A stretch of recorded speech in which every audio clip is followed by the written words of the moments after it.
찾아라. 그렇지. 갑니다. 유명기자입니다. 옳지. 가자. 마치 폭탄이 떨어진 것처럼 아수라장이 된 광주 아파트 붕괴 사고 현장. 철근과 콘크리트, 유리조각과 건축자재 등으로 뒤덮여 있는데요. 와, 여기 다니기가 너무 어렵다. 근데 못 다닌다, 걔가 확실히. 다닐 수가 없어요, 걔가.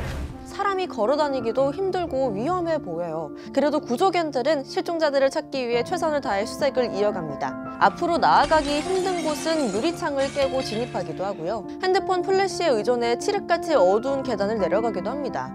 안 보이지? 불 비춰줄게. 섭외, 와! 섭외! 계단이야, 임마. 하지만 사고 현장이 무서운 건 구조견들도 마찬가지예요. 붕괴된 자재 위에서 미끄러지기도 하고 찔리기도 하면서 찾아. 앞으로 진입하기를 주저하기도 하네요. 찾아, 앞으로 찾아.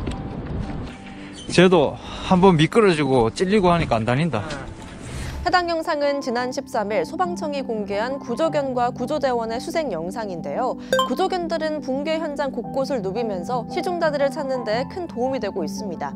지난 13일 첫 번째 실종자를 발견한 것도 구조견 소배기와 한결이었어요. 하지만 현장 상황이 너무 위험해서 수색 도중 부상을 입기도 했습니다. 한편 소배기는 9살 레트리버 수컷으로 구조견 경력이 벌써 7년 차여서 은퇴를 앞둔 것으로 알려졌는데요. 사람의 나이로 치면 50세 정도 되는 노령견이지만 사람조차 쉽게 갈 수 없는 붕괴 사고 현장 곳곳을 누비고 있어요. 현재 소방청은 각 시도 소방본부에 특수구조대 및 119 구조견 예비 동원령을 내렸고요. 구조견의 부상 방지를 위해 교대를 투입하고 있다고 하는데요. 구조견과 핸들러 모두 다치지 않고 무사히 실종자들을 찾을 수 있었으면 좋겠네요.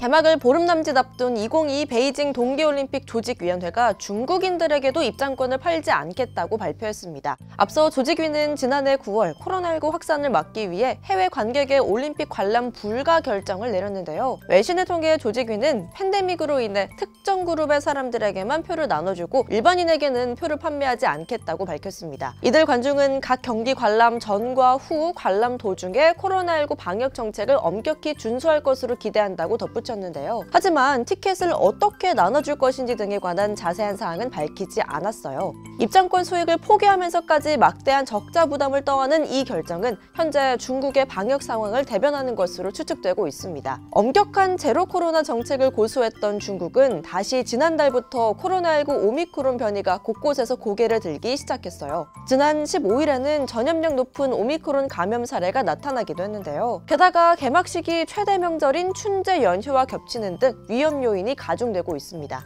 관중을 많이 동원했다가 오미크론이 더 확산한다면 오히려 역효과가 날 수 있기 때문에 조직위가 관중석을 어느 정도로 채울지는 아직 미지수입니다.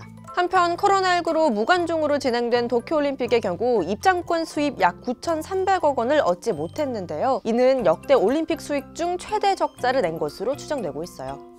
여러분, 날씨가 계속 추운데요. 모두 건강 조심하시고요. 주말은 조금 풀린다니까 모두 기다려보자고요. 일상의 좋아요, 구독 잊지 말아주시고요. 저는 다음에 다시 만나요. 안녕!